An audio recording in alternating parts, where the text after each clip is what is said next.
Olá, eu sou a Tamires. Fique agora com mais um áudio de nossas poderosas ministrações da Palavra de Deus. Deus te abençoe. Amém, queridos? Como não poderia ser diferente, nós vamos falar hoje sobre Páscoa. E o título da mensagem de hoje é Páscoa, né? Do sangue do Egito à cruz de Cristo. Do sangue do Egito à cruz de Cristo. A ideia dessa mensagem é ter um fundo histórico e principalmente entender o profético dessa mensagem. O profético da Páscoa, que começou, na verdade, ela foi estabelecida, lá no Egito, Êxodo capítulo 2, nós vamos ler um pouquinho desse texto, mas vendo algumas coisas na internet, pensando sobre isso, eu fiquei refletindo. A Páscoa ela começou lá no Éden. O primeiro animal, o primeiro sacrifício foi lá no Éden. Quando é liberada a ordem, para que Adão e Eva não comessem do fruto específico, e eles comeram daquele fruto, e aí eles perceberam que estavam nus e tiveram vergonha. E o que Deus faz? Ele sacrifica um animal e com a pele daquele animal ele faz as vestes para cobrir a nudez. Fala comigo, nudez. Para cobrir a nudez de Adão e Eva. Isso te lembra alguma coisa na cruz? Jesus cobrindo toda a nossa nudez. Toda a nossa vergonha. E ao longo de toda a história, Deus, ele busca estabelecer uma referência, ele busca estabelecer, até de forma profética, alguém que apontasse para o sacrifício de Jesus, alguém que apontasse para aquilo que Jesus estaria fazendo. E ele estabelece a Páscoa ali em Êxodo capítulo 2, e ele levanta Moisés como libertador do povo do Egito. Quem é o nosso libertador? Jesus. Por isso que eu falei com você que essa mensagem, nós vamos caminhar no histórico e no profético. Porque Moisés, ele já apontava para aquilo que Jesus iria estar fazendo há mais de 2000 anos passado. Então quero ler com você inicialmente os primeiros versos do livro de Êxodo, que diz assim, capítulo 12, que diz assim: O Senhor disse a Moisés e a Arão no Egito: Este deverá ser o primeiro mês do ano para vocês.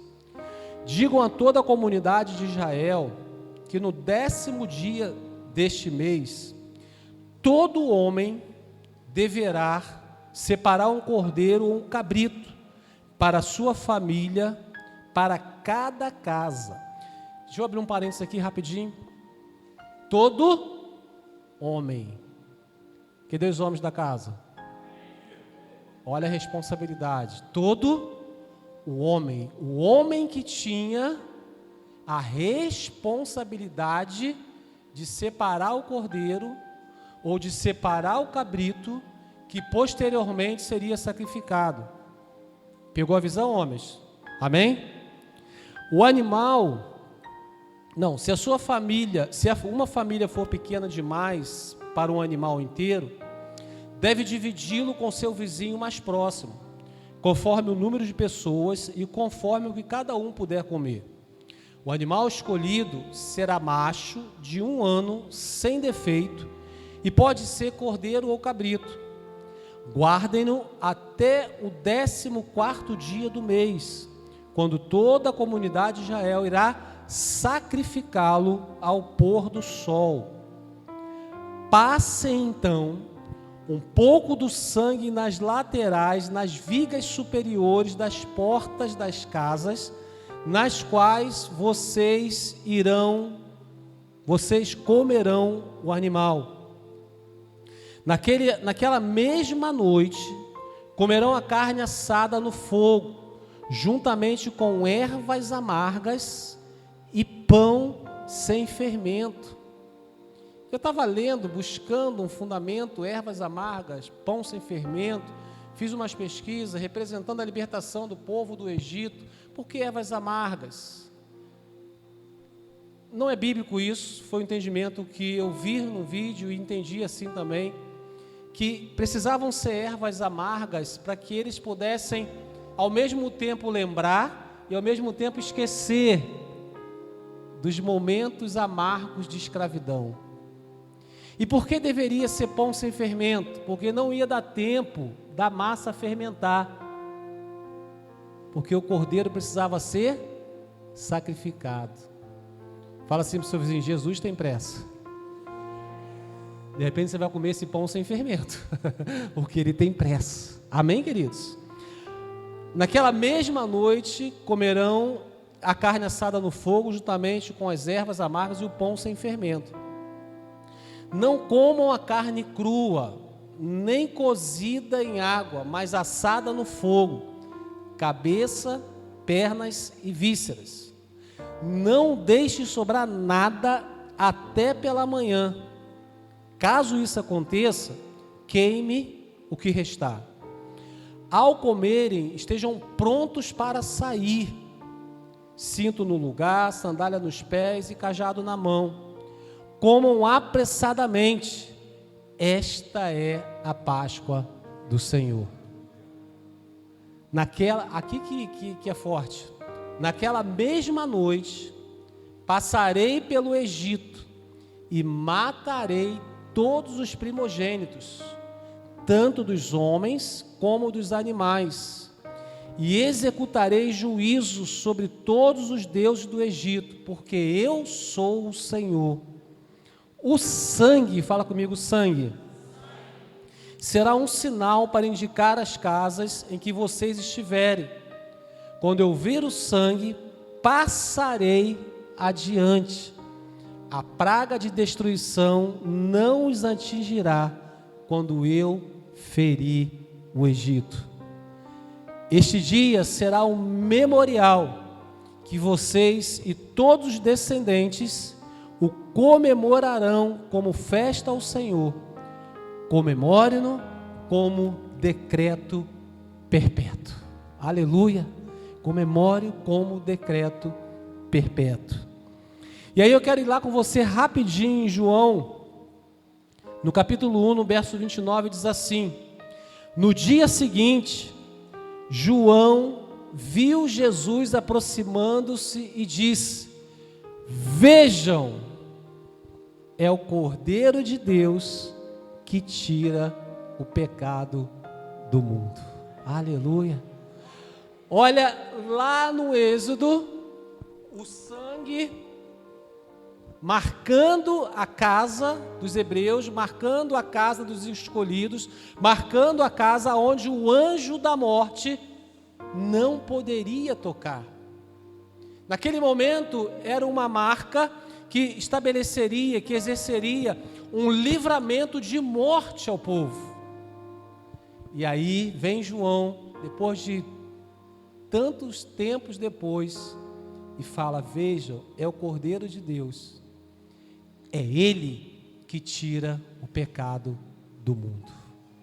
Naquele contexto, a libertação, ela foi uma libertação física, porque o povo já estava aproximadamente 400 anos no deserto, não é verdade? No Egito sendo escravizado,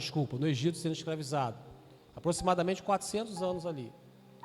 E aí Moisés vai e traz a libertação física do povo. E aí Jesus, ele vem e traz a libertação espiritual. Amém, queridos? Você pode dizer graças a Deus por isso?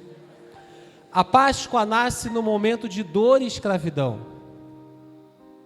O povo de Israel estava há cerca de 400 anos no Egito, sendo oprimido por Faraó. Deus então levanta Moisés e envia juízos ou pragas sobre o Egito. Mas o último seria decisivo: a morte de todos os primogênitos. Mas para proteger o seu povo, Deus dá uma instrução específica, um cordeiro sem defeito. Prestem atenção nessas características e veja o lado profético. Um cordeiro sem defeito. O sangue deveria ser passado nos umbrais da porta. Ao ver o sangue, o anjo da morte passaria por cima, pessache ou passagem, e aqui então é estabelecida a Páscoa, um livramento através do sangue. Deus sempre proveu um caminho de salvação, mas ele passa pelo sangue. Se não for pelo sacrifício da cruz, se não for pelo sangue de Jesus, esse caminho da salvação não pode ser percorrido. Porque Jesus, ele não é um caminho, ele é o caminho. E eu preciso reconhecê-lo como Salvador da minha vida. E isso passa em entender o sacrifício da cruz. O preço que foi pago por nós. O cordeiro, então, ele apontava para Jesus. A Páscoa não era apenas um evento histórico, mas uma sombra profética. Anos depois, João Batista, ao ver Jesus, ele declara: eis o Cordeiro de Deus que tira o pecado do mundo. Aleluia! Jesus, então, ele cumpre todos os elementos da Páscoa. Cordeiro sem defeito, vida sem pecado, sacrifício, morte de cruz, sangue derramado, redenção, nenhum osso quebrado, cumprimento profético. Jesus cumpre todos os requisitos. A Páscoa do Egito libertou o povo da escravidão física, como eu falei. Jesus veio para libertar a humanidade da escravidão do pecado. O pecado não tem mais poder sobre a sua vida, querido. E deixa eu falar algo para você, é uma frase que nós usamos, aplicamos nas nossas vidas. No encontro com Deus falamos muito sobre isso, que você não é mais um pecador. Você é um justo que luta contra o pecado. Se você for procurar na Bíblia, você não vai ver a Bíblia, a palavra de Deus, se referindo a você como pecador, mas como justo, separado, santo, escolhido, que luta todos os dias para vencer o pecado. Porque, querido, preste atenção, quando eu me rotulo como um pecador, eu começo a justificar todos os meus erros porque eu sou um pecador. Mas eu sou um pecador, mas eu sou um pecador, mas eu sou um pecador. Precisa mudar essa chave. Você é um santo que luta contra o pecado. Amém? Você é mais do que vencedor. Você é herdeiro, você é escolhido. E você vai começar a viver nessa dimensão. E a sua mentalidade vai começar a mudar de chave. E os seus erros vão diminuir. Porque você vai entender quem você era em Deus. Amém? E quem Deus é na sua vida, queridos. Jesus veio para libertar a humanidade da escravidão do pecado. Dito isso, a cruz é o verdadeiro livramento. A morte de Jesus não foi um acidente, foi um plano de Deus, porque na cruz o juízo que era para nós caiu sobre ele. O sangue foi derramado para nos salvar. A condenação foi substituída pela graça. Amém, queridos? Então não é porque nós merecíamos esse sacrifício, é porque Deus expressa a graça, o amor, a soberania dele e o amor por nós, entregando o seu único filho para morrer no nosso lugar. Então, de repente, talvez você esteja aqui nesse ambiente e não entregou sua vida a Jesus, ou não confessou Jesus publicamente, que é importante isso. A Bíblia fala sobre isso, confessá-lo publicamente, para que ele o confesse diante do Pai. Se você ainda não fez isso e está pensando, não, deixa eu melhorar, deixa eu acertar isso aqui, deixa eu ajustar isso aqui. Não, isso não vai acontecer, é pela graça.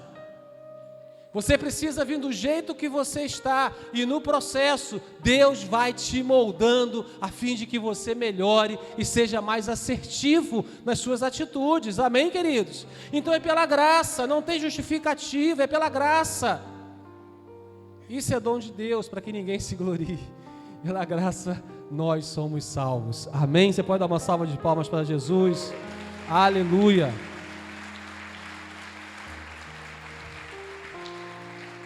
Assim como no Egito, não bastava saber a instrução, não bastava saber as características do cordeiro, que tinha que ser sem defeito, que tinha que ser macho, que tinha que ser de um ano, não bastava, era preciso aplicar o sangue na porta, era preciso marcar os umbrais, ou seja, contextualizando para os nossos dias, conhecer a história de Jesus não é suficiente. Tem muita gente que só conhece a história, que só ouviu falar, que só viu no The Chosen, que só viu em alguma minissérie da vida, mas ainda não aplicou o sangue dele na própria vida. Esses umbrais, eu quero que você, metaforicamente, imagine como é a sua vida. Conhecer a história de Jesus não é suficiente. É preciso aceitar o sacrifício, reconhecer o sacrifício e aplicar esse sangue nas nossas vidas. Porque é Ele que liberta, é Ele que cura, é Ele que redime, é Ele que salva, é Ele que transforma, é Ele que restaura o seu casamento, é Ele que restaura a sua vida, é Ele que vai fazer a diferença, é Ele que vai te livrar de um vício, caso seja esse o seu problema, de uma mentira, é Ele que vai fazer a obra. Ele é Senhor, querido. É tudo com Ele, é tudo por Ele, é tudo sobre Ele, é Ele, é Ele, é Ele. Amém, queridos? Então, queridos, é tempo de decisão e posicionamento. Vida ou morte. É tempo de decisão e posicionamento. Vida ou morte. Essa pergunta tem que ecoar, todos os dias da nossa vida. Saiba de uma coisa, é tempo de decisão. Naquela noite no Egito, havia apenas 2 tipos de casa: a casa com sangue, vida, e a casa sem sangue, morte. Porque a última praga ia passar, o anjo da morte ia passar, e todos os primogênitos seriam o quê? Mortos, menos as casas que tivessem com o sangue. Hoje também só existe 2 caminhos: com Cristo, vida eterna; sem Cristo, condenação. Isso é forte demais, querido. Isso é forte demais. E o tempo da decisão é esse tempo, não é o futuro, porque eu não sei se eu vou estar vivo amanhã. Fala assim para o seu vizinho: o tempo de decisão é esse tempo. Fala aí enquanto eu bebo água. Agora acrescenta: o tempo de posicionamento é esse tempo também. E aí? Também é esse. O sangue já foi derramado, o cordeiro já foi entregue, e a porta ou a decisão está diante de você, está diante de nós. A pergunta é: você já aplicou o sangue de Jesus na sua vida? Essa pergunta aqui, a gente fica, talvez, alguns domingos falando sobre ela. Porque se eu aplico o sangue de Jesus na minha vida, eu preciso apresentar novidade de vida. Eu preciso apresentar mudanças. Porque o sangue derramado ali, ele não pode ser em vão. Ele não pode ser em vão. Porque foi derramado ali, mas teve vida ali. Ele ressuscitou. Quantos estão entendendo o que eu estou falando? Amém, queridos? Então a pergunta é: você já aplicou o sangue de Jesus na sua vida? E eu quero concluir. A Páscoa não é apenas uma data, ela tem uma mensagem muito específica. A Páscoa não é apenas uma data, ela tem uma mensagem muito específica. Deus salva, o sangue protege, Jesus é o Cordeiro e o caminho é a cruz. Não tem salvação sem cruz. Não tem salvação sem cruz. Deus salva. O sangue protege. Jesus é o Cordeiro, mas o caminho é a cruz. Preste atenção. Na Páscoa, Deus não poupou o Cordeiro para poupar você. Deus não poupou o Filho dele para nos poupar, querido. Para nos poupar.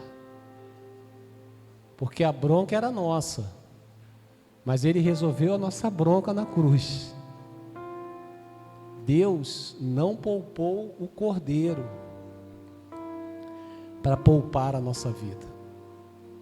E qual tem sido a nossa resposta sobre isso? Qual tem sido a nossa resposta nessa pergunta tão profunda? Simples, porém profunda. Qual tem sido a nossa resposta? Eis a questão. A Páscoa não é só uma data, não é só chocolate. A Páscoa é Jesus, é Jesus. Mas antes de tudo, precisa ser Jesus em nós, transformando as nossas vidas. Você acabou de ouvir mais um áudio de uma de nossas ministrações. Siga-nos nas nossas redes sociais, @Pai São Gonçalo. Que Deus te abençoe.